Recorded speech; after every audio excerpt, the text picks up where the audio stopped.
Hi everyone, Tracy Hewlick here, and this is our second episode of After the Gift. I just got done talking with Kristie Sue Hathaway, and I'm very excited about this conversation. She is our second guest on the show, and something really great about this episode is that she's actually a double donor. So she donated her kidney and part of her liver, both to strangers. So it's a very unique conversation, a very fun conversation, and I hope you enjoy it.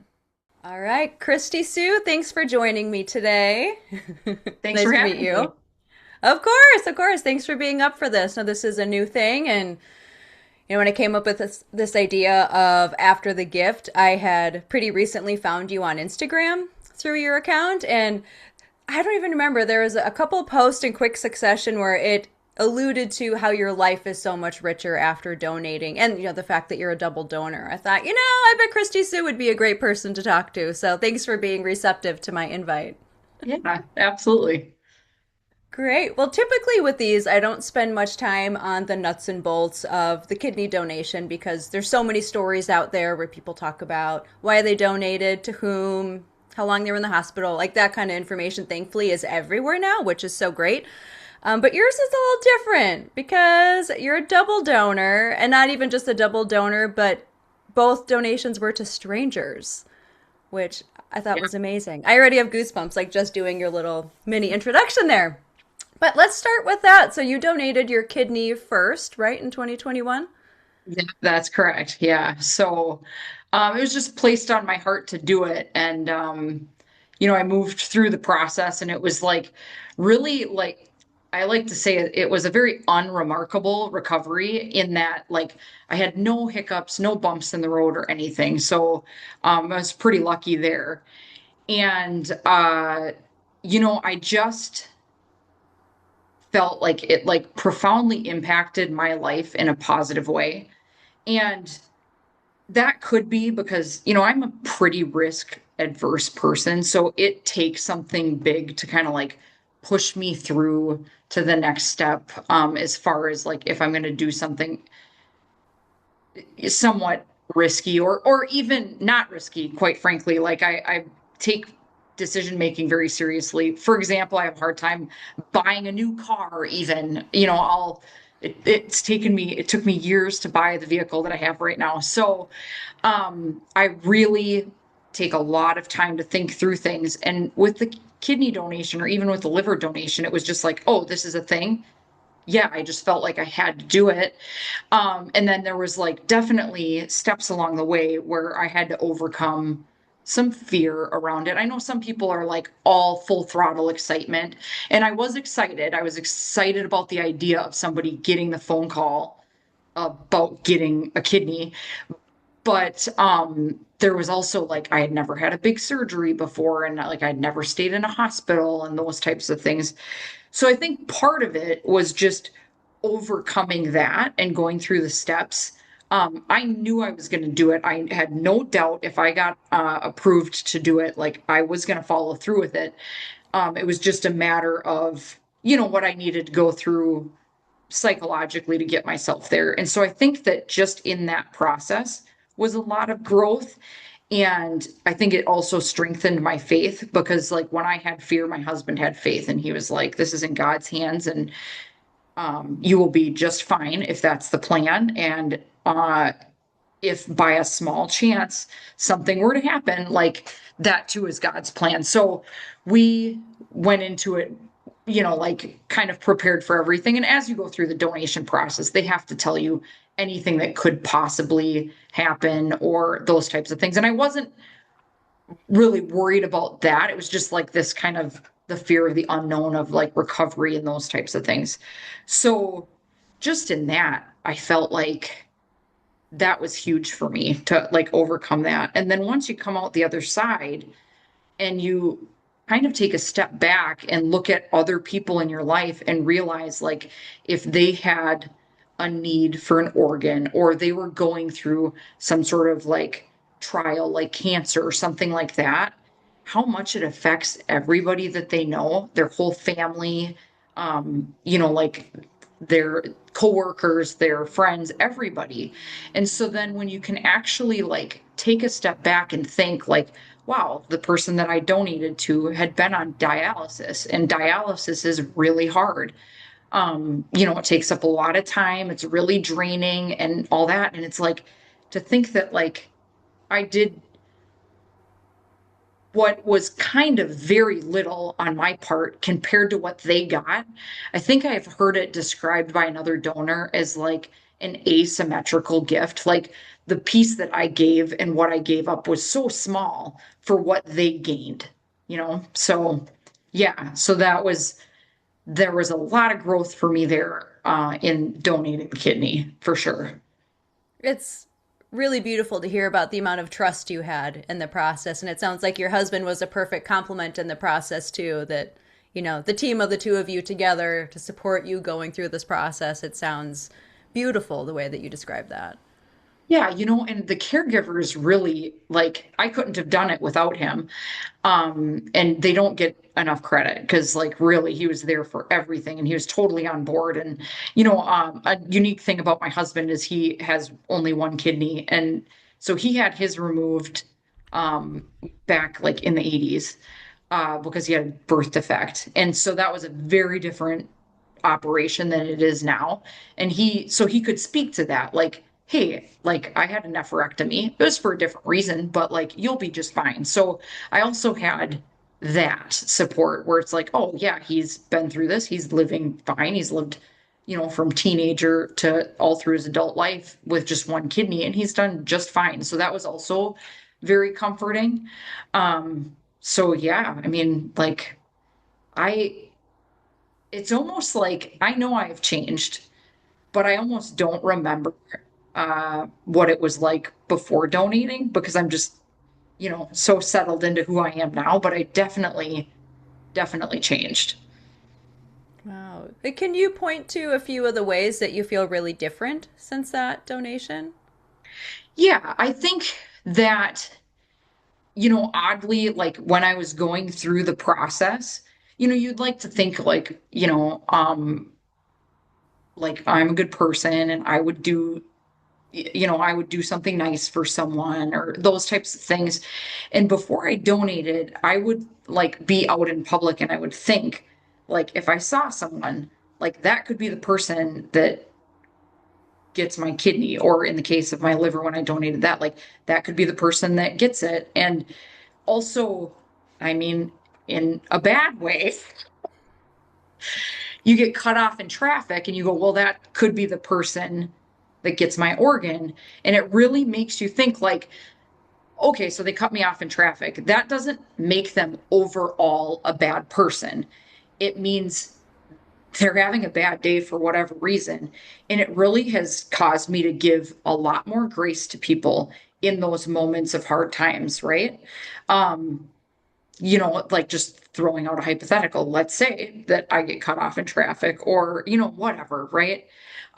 Someone's rude at the grocery store, something like that. What's to say that they didn't just find out some really awful news, like, about their health or about, like whatever, they lost their job or that kind of a thing. So the willingness to do something for someone that you don't know and you do not know their circumstances. The only thing that you know is that they're in desperate need of an organ.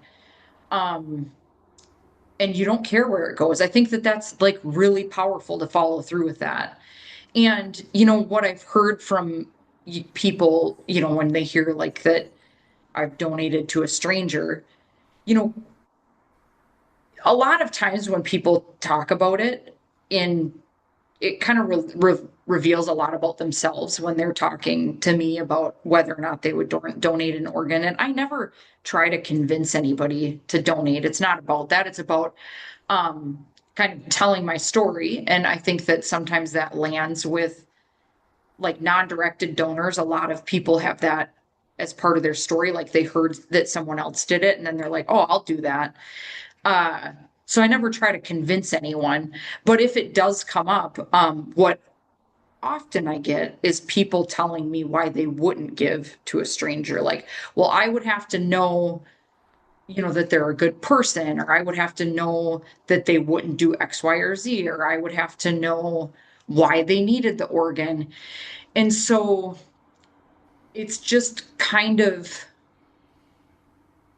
interesting to think like, yeah, I followed through regardless of any of that. And it was really like in obedience to God putting it on my heart. And I've grown in my faith because of that.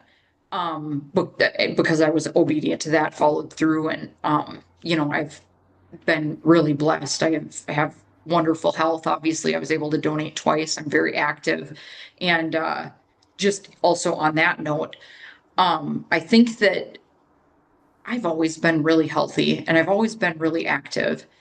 And, um, having went through those two surgeries, you're temporarily taken out of the game for a little bit. And it really makes you realize and like honor your health once you're back in it. And thankfully for me, with both my surgeries, like I knew that the pain was temporary, I knew that the recovery was temporary and all those things. But for people that are dealing with chronic illness, like I just, my heart goes out to them because that would be really, really challenging. Like there was light at the end of the tunnel for me. Like I knew I was going to feel better. So some of these people that are just dealing with that, it'd be very, very difficult. So the long and short of it, that's a really long answer, but I think that the way I perceive people is different. I feel like it's changed my faith, and made my faith stronger. And I feel like it has me like honor and be grateful for my health more so than I was before. That's fantastic. And I can definitely relate, in thinking about, because I also donated to a stranger way back when. And there was something about the recovery and even the time since then, and I have friends that have been sick with other things or passed away and stuff like that. But my mindset towards my workouts or things I didn't want to do shifted because it's so much easier now. Say if I'm going to go out and do a run and it's 85 degrees and I'd rather not, but I'm going to go do it anyway. Like I much more easily have a mindset of, okay, I get to do this. Like Yeah. how many people, or at some point in my life, I won't be able to for whatever reason, probably.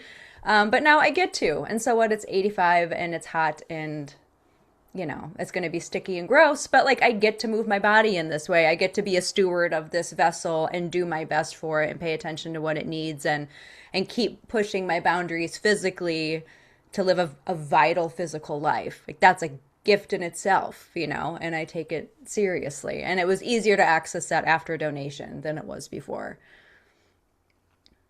I don't know if that feels resonant to you, but it sounds Yeah. like it's kind of similar. Yeah, absolutely. And that I actually had these feelings. I was on a bike ride. This was like 2 weeks ago or something. I was doing this like 150-mile ride over 2 days. And the second day it was like, so 75 miles, we had a 15-mile-an-hour headwind.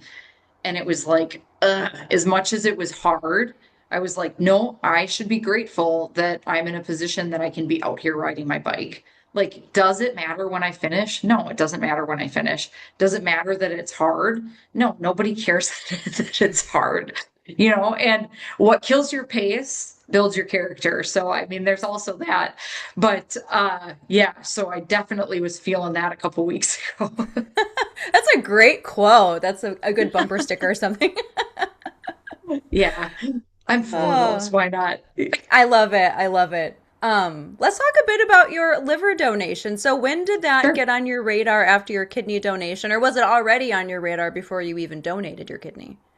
No, so I felt that like when I was going through my recovery, I can remember a very specific time that I was standing in my kitchen.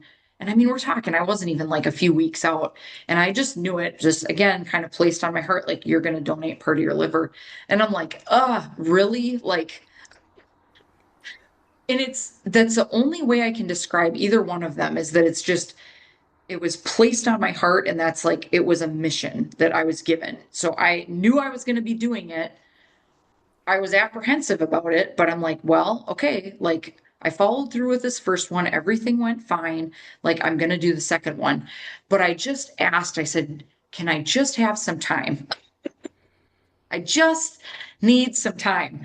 And where I donated, Mayo Clinic Rochester, actually was not doing non-directed liver donation right then at the time, when I was recovering that early on my kidney donation. It wasn't until like, so I donated in February and then I had a follow up, like, how they, a few months later you go in to get everything checked.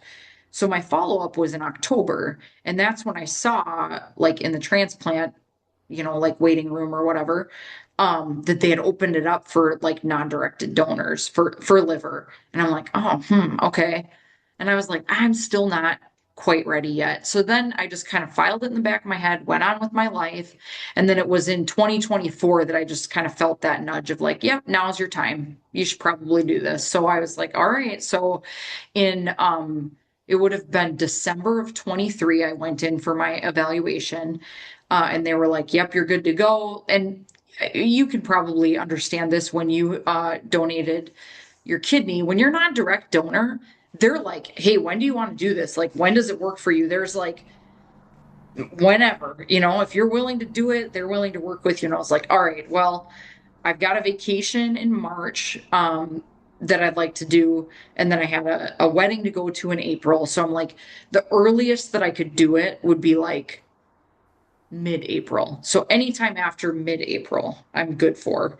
And so they were like, okay, and matching liver is a little different than kidneys. And I don't know all the ins and outs of it because I'm not a medical professional, but first of all, like for these living liver donor scenarios, it's my understanding that you have to be in the same transplant center. So your pool of people is already like narrowed by that. Also, there's fewer people that need a liver transplant than need a kidney transplant.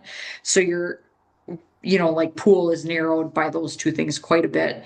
So it wasn't like with my kidney, it was like, all right, I'm ready to go. And boom, like they found me somebody right away. This took like a little while. And then they had originally set my date for like early May and then it changed to May 23rd.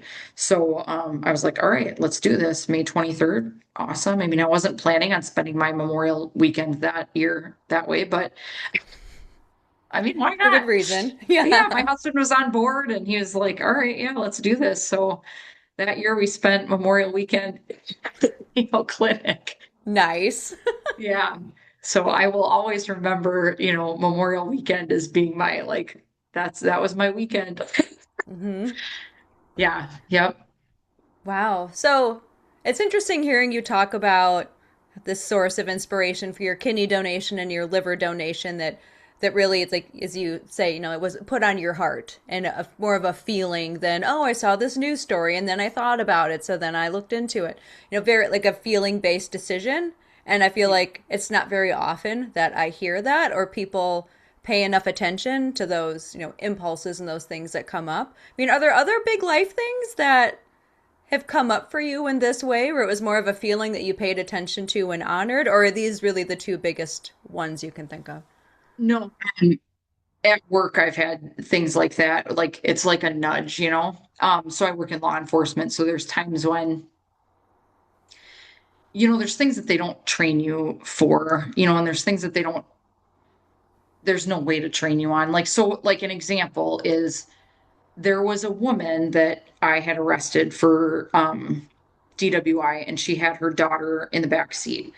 And, I was like, I had arrested her, I'm driving her, to jail, and she's explaining, like, hey, I've tried to get sober, like I've tried to do this before, like, and I've been to the best treatment facilities, in the US, and it's just not working for me.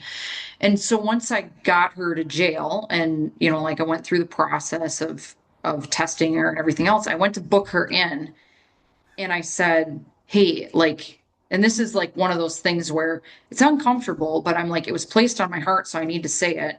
Like, hey, like, you need to get this together for your daughter. And I know that because my mom left when I was 10 because she was, an alcoholic and on drugs. So either like get it together for her or you need to leave because that's going to be what's best for her. And she said, "Can I contact you when I've been sober for a year?" And I'm like, "Oh, sure." And I'm like, "That's not going to happen."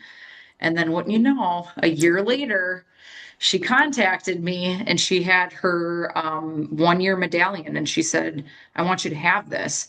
And I said, "I can't take this. This is like not, this was not a me thing at all. Nope, I want you to have it." And I said, "Well, okay, only under like one condition, and that's that I can give it back to you next year." So now every year in December, I get together with her and I give her the year that we're in token back, and she gives me her new one. So I mean, like I've seen her daughter grow up. It's now been 15 years.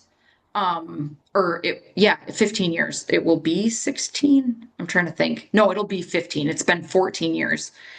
And it has been like the best part of my holiday the last, 14 years or however what long it's been.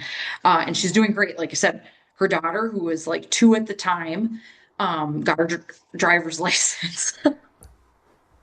And like, so I've kind of seen her grow up, and that fills a void in my heart to see like a mom who would not have otherwise been there for her daughter. So I get to see her daughter have something that I didn't have.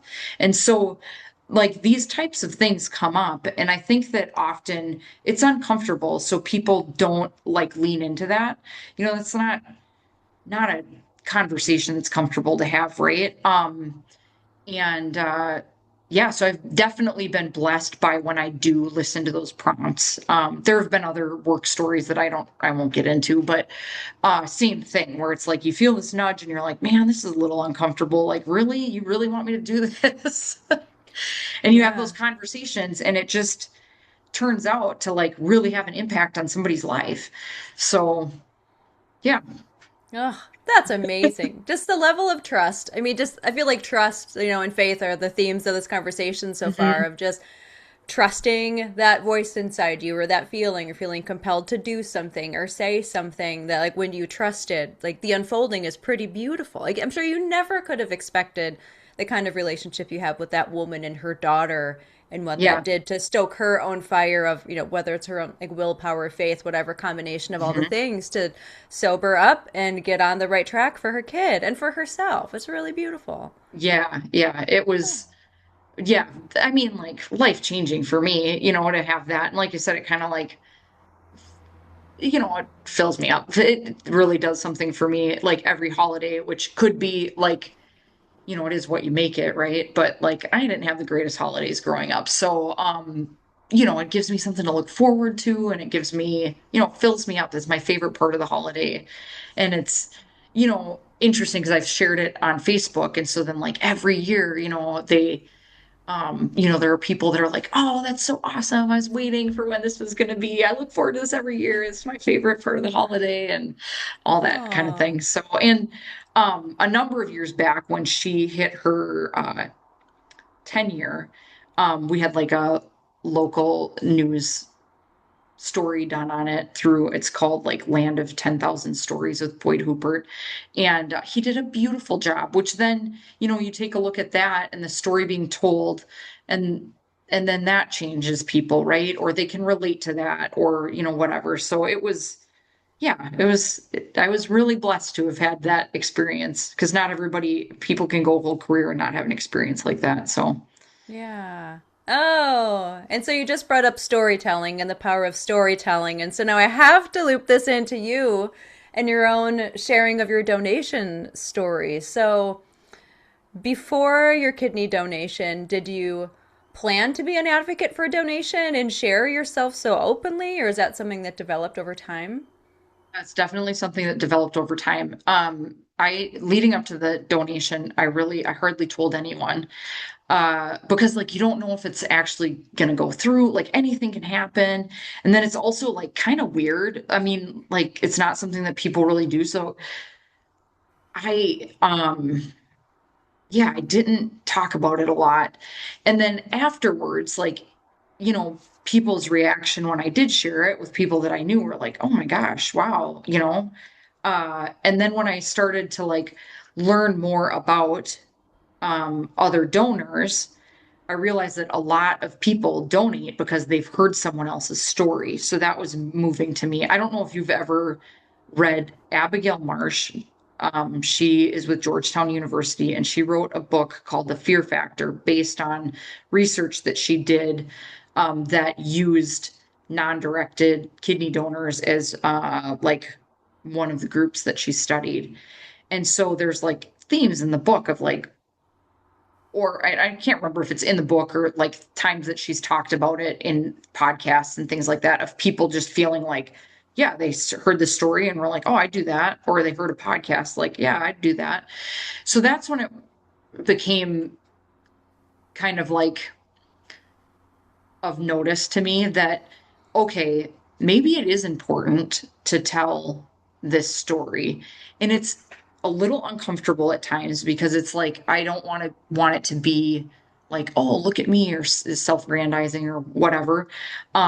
So it's like you almost have to get past that and go, okay, there's actually a bigger purpose here. And it's that there might be somebody that hears this and is like, yeah, I'll totally do that. Or not even that, if it's somebody that like is nervous about going through the process for like one of their loved ones and they're like, hey, I really want to do this, but how is that going to impact me? To be able to show them like, hey, you can live a pretty exceptional life, on one kidney. So that, I guess, kind of like shifted and made me a little bit more comfortable with sharing. And um yeah, so that's where I'm at. So now I'm like full throttle advocacy. Which is kind of amazing, right? To grow into a way of being that you didn't expect. I mean, I feel like there's a lot of ways that I've seen people, including myself, grow and change and become these versions that I didn't anticipate post donation because of the donation and how transformative of an experience that was. I'm curious to hear a little bit more about other ways that you've changed and grown since donation, where you can really look back at your experiences donating is the transformational catalyst to who you've become. Are there ways of that change that come to mind for you? You know, well, one thing that I realized when I donated my liver, I ended up having a hiccup with my liver donation, and that's not because of me donating my liver. It wasn't like, a complication that was only specific to that. It was just like you had a surgery and you're on an antibiotic and it throws off your gut health. I ended up with C. diff, which is like some kind of like an intestinal infection that's really uncomfortable. And it really made me realize, for people, and I know I touched on this a little bit earlier, so I don't mean to be redundant, but it made me realize like how grateful I am for my health and how difficult it would be going through a process that like you have to. Like my surgeries, I chose to have those. I did not have to have them. But then when you're like, I was getting treated for this pretty uncomfortable like C. diff, and I had to have like even small stuff. Like it was like I had to, have an IV, and I'm like, I just don't want to. I'm like, gosh, imagine this. I'm like an adult, like I can handle this. This is like a tiny little blip on the radar as far as like health stuff. This is no big deal. Um, and then you kind of think like, what about kids that have to go through this? And you like start really like broadening your scope of like how grateful I am to have the health that I have. And then it kind of just gives you another perspective on like how like people are really going through some stuff, and it just by and large, I think made me have more grace for people just in general, you know? So I'd say that's a shift. Yeah, yeah. Very beautiful shift. Yeah. Wow. What about, so you're very athletic. I went back through your Instagram and I saw like you are a cyclist. You do Ninja Warrior stuff. I saw an ice skating clip buried in one of your reels and like aerial silks and I mean just so many different things. Now hiking, longer distance hiking. Has your relationship like with your body changed after donation? Well, you really did your research. You must have dug way back. I did. see some of that stuff. Um, yeah, so I as an adult, I kind of like took on running. And so like I've done a couple marathons and like I took on like distance cycling and stuff like that. Um, and it wasn't until, after my liver donation, like just like a little bit after a year of after my liver donation, I decided to try this like Ninja Warrior stuff. For people that aren't familiar, it's like obstacle, like it's crazy stuff. It's pretty badass. And I would go as far as to say, like, not many people in my age group have that as a hobby. Um, so, anyways, it's almost as if I now feel like I'm just like testing this out. Like, I'm almost pushing myself further to be like, oh, well, like, what, what else can I do? Like, it's almost like my body has not changed. I mean, like, I recovered. I'm fine. I don't feel any different now than before I donated, but like there is kind of a challenge there to be like, okay, so I'm this like kidney donor with a regenerated liver because your liver grows back. And it's like, what can I do here? Like there have been times when I've like had a really fast run, right? And I'm like, man, this is incredible. Like I like ran faster on this run than I ran before both of my donations. So it's like not only can you maintain your health, but you can increase it. And certainly with this like Ninja Warrior stuff, like my upper body strength has really like kicked in. And it's just I'm pushing myself and I don't know, it's people can't believe that just like a normal woman in her 40s would do this kind of thing, much less, like I said, somebody that has donated a kidney and, part of my liver. So Mhm. I do want to emphasize though, like I've done those things, but I do not feel a difference in my body. Like I don't feel like compromised, I guess I should say. Yeah, it's like it's not like we feel like we're missing something all of a sudden. Like quite the opposite, actually, right? Yeah, yeah, absolutely. Well, I Yep. love that you shared about the Ninja Warrior stuff because something I love is when you post a reel and it's you like trying over and over and over, and then you get it, and you're like so excited, and you can hear other people in the gym. Good job, it's just it looks like so much fun and like so fun because what a unique way to push your body and build your strength and your agility. And you have to use your mind so much too, because it's not like you can just mindlessly go through these obstacles and things like that. So it's this puzzle for the brain as well as the body. I mean, if there Yeah. was a ninja gym around here, I would be tempted to try it because you make it look so fun. Oh, thanks. And shout out to like the people that I do ninja with. Like they are the most supportive people. Like everybody's cheering for you. Everybody wants you to get it and they're helping you and they're giving you tips and they're just as excited as you are to get something.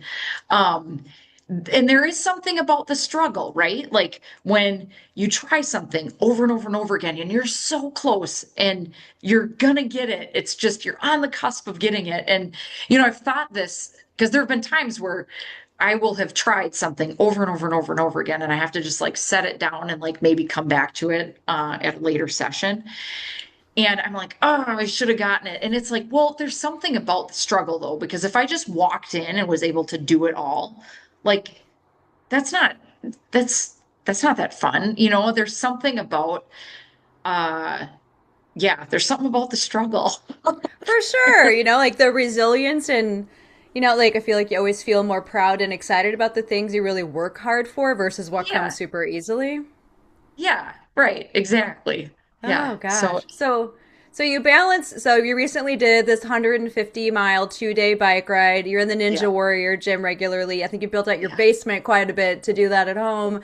And you're also preparing to do rim to rim with KDA in October. Tell me Yeah. more about that. Oh, I'm so excited. So, when the application had presented itself, I was like, man, I'd really like to do that, but I have not done a lot in the area of like distance, like especially that distance. I think it's like 24 miles and there's a lot of elevation change.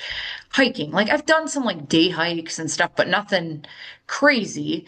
So I'm like, well, okay, I've done like 5 marathons. I've done these like endurance cycling things where, like 100 miles in a day or whatever.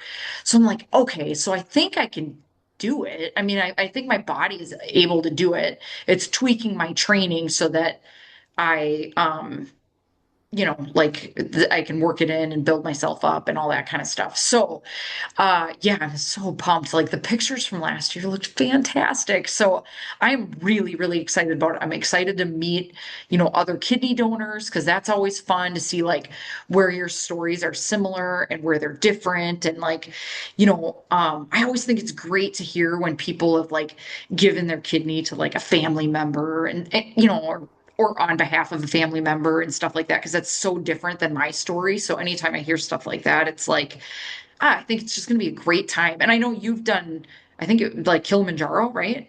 Yeah, I did the first Kilimanjaro and then the first Guatemala trek I did too. Okay, and tell me it was amazing, right? I mean, there was nothing in my life like that Kili trek. Being on the first Kili climb in 2022, and was it 22 or 21? I think it was 22. Um, I didn't even want to do it. It took a lot of convincing, and I was the president of the board at the time, and I was like, I don't do group trip. I don't know. I don't want to sleep in a tent. And my friends convinced me enough to like, Tracy, this is the first one. You're the president of KDA. You founded this thing. Just do this once, just once. Yeah. And I did. And I have never been stripped so raw in my life, like emotionally. To go out, you don't have distraction, you don't have internet, you can only bring so much. So, like, I didn't have a book for the first time in my life. I'm somewhere without a book for a week, and I can't just watch videos on my phone. Like, I have to be with myself and be with these people. And I had a pretty hard time with the altitude. I was really Oh, nauseous a lot and yeah. headaches a lot, and even Ugh, with taking okay. the altitude meds. Um, but it was the most beautiful. I mean, just to have that much time with people without distraction. No one cared what each other's jobs were, your title. Mhm. No one cared. And we would hike all day, really slow because you go slow to get used to the altitude there. And then we would get back to camp and we would just be relieved to be done with another day hiking. We would hang out in the food tent and they would put out tea and popcorn for us and we would just talk and we'd make up games like with the stones on the ground and stuff, just to keep ourselves occupied. And I've not laughed so much in my life as I did during that week with those people, and it was just amazing. And my great time had nothing to do with the summit. I summited and it was great, but it Yeah. was so not about that. It was, the self-proclaimed introvert, but here I am with people all day, every day. We're all having a hard time in our own ways, and to spend that much time too with that many Tanzanian people, because there were 108 support staff there for us because our group was so big. And so you get to know these people that are carrying your bags and cooking your meals and checking your oxygen levels in the morning and in the evenings. And just to have that immersive experience in the absence of responsibilities that I have day to day was Yeah. so beautiful. That's awesome. I highly recommend you consider Kilimanjaro sometime. Well, okay, let's see how I do with this rim to rim first. Yeah, and I heard from some people on the Rim to Rim last year that also had done Kili that was actually harder because like the physical part's harder because you hike way more in a day than you do in any day on Kilimanjaro. Fair. Kilimanjaro, the tough thing is like just being in the element, sleeping in a tent, for 8 days, and you're not taking a shower, you're only using a toilet tent, like that's the hard part of Kili really, and the altitude, but it's the physical stuff is harder with what you're gonna do. Okay, yikes. But I'm up for the You got challenge. it. It'll One be fine. day. You can do anything for a day, Yeah, right? okay. Oh, I'm so excited for you. And it has me wondering, have you done much with other donors before? Do you know a lot of donors? I volunteer for Life Source, which is like our organ procurement organization for this area. And so I have met a few other donors. I've met recipients, donor families. Actually, I have an event tonight. We are going to a baseball game where it's like donor recognition night or something. I don't know what the title of it is, but so that is really cool to see not just donors, but like the community as a whole. And I go, Mayo Clinic has like a transplant picnic every year, so it's great to see people there. So, so I wouldn't say that there's like a real consistent like donor group that I get together with, but I do, I know a handful or probably more by now of donors, and it's like, again, it's really cool to compare your stories, and when people have a story where they're like they donated for a loved one or on behalf of a friend or whatever. I think that's so cool. So I love hearing those because such a different story than my own. Oh, that's fantastic. Well, I'm glad you have some in-person connection with donors, and I'm very excited for you to have this rim-to-rim experience and to be with these folks for a few days. And if you're open to it, I would love for us to reconnect this way, just to do a brief follow-up after your Yeah, adventure in October. absolutely. Are you up for that? Yeah, absolutely. Like I might have another adventure on the horizon. We'll see in about October. So that would be really fun to check back in with you after. Okay, well, let's plan on getting back together then, maybe like the end of October, early November, and we'll catch up Okay, on that things. sounds great. Yeah. Awesome. Awesome. Well, thank you so much for making the time and for having a deeper, more reflective conversation because I'm just so fascinated by the experience a person has after donation when they really let it be a part of their lives and they connect with other people and their relationship with themselves evolves. And it's such a beautiful thing that is not talked about very much. So thank you for being willing to do that with me Yeah, today. thanks for having me. I really appreciate it because again, that's like not something that people typically ask about.